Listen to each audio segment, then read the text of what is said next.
All right, in this video, I will be deriving an equation from pressure that says pressure is equal to density times the acceleration due to gravity times height.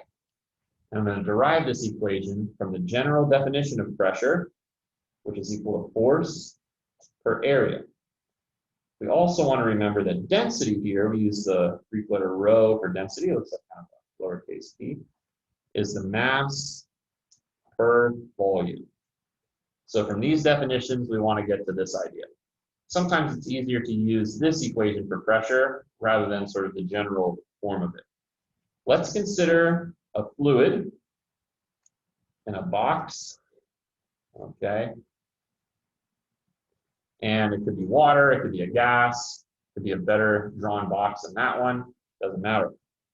This fluid here has mass, and if it has mass in Earth's gravity field, it has weight, right? So it has weight mg. So that's really the force that we're considering. I think earlier today we sort of reemphasized that point that weight is a force, it's the force due to gravity. So that's really the force that we're going to consider for pressure here, the weight of all of this water, the water weight.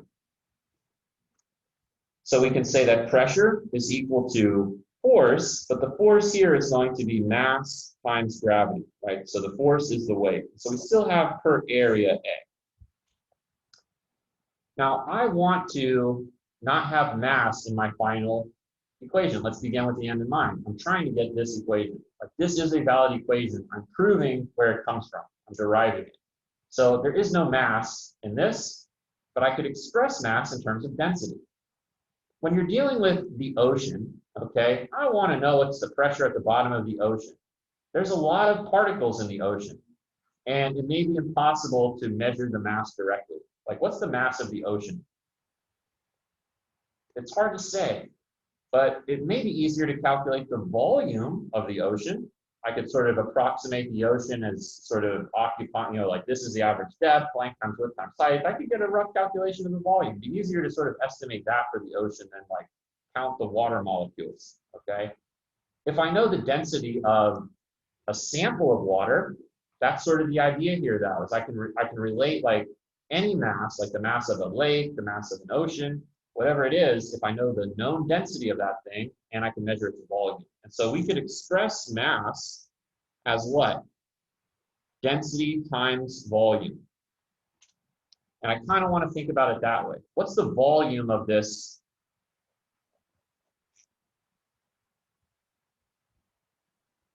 A little bit better. What's the volume of this, cube of water here?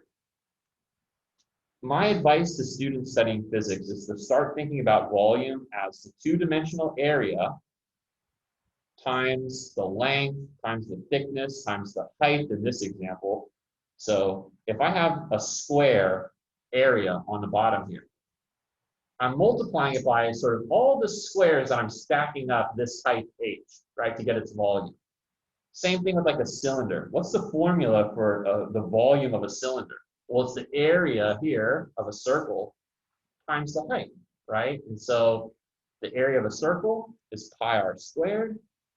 And that's where that's the volume of a cylinder. It's pi r squared h, because pi r squared is the two-dimensional area times all the circles you're stacking up height h to get that total volume.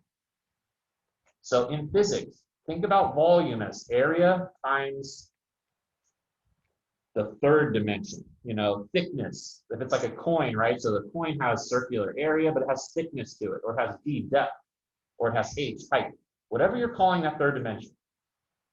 When we study electricity, we're going to be interested in wires, which are like cylinders. And we're going to know that a cylinder has an area here, pi r squared, but it's going to be times a length L. And we'll derive an equation for current.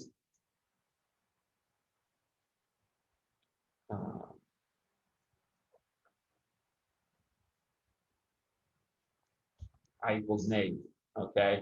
By considering sort of the length that the electrons have to travel down like a cylinder. So anyway, this comes back to help us later.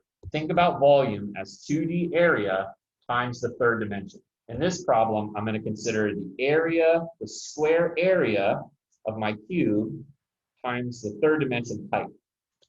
Okay, that's really what volume is.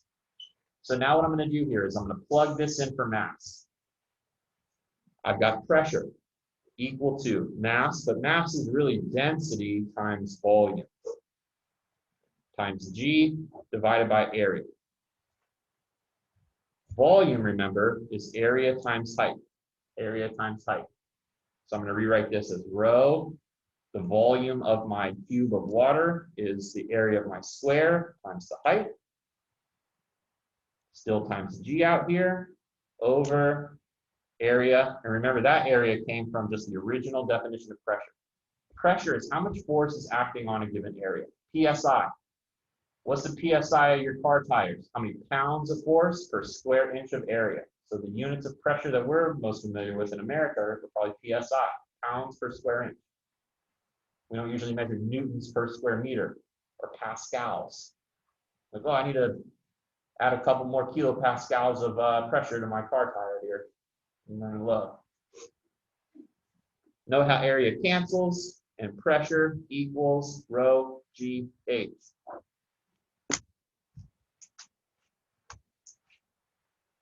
Hold on, let me mute my mic.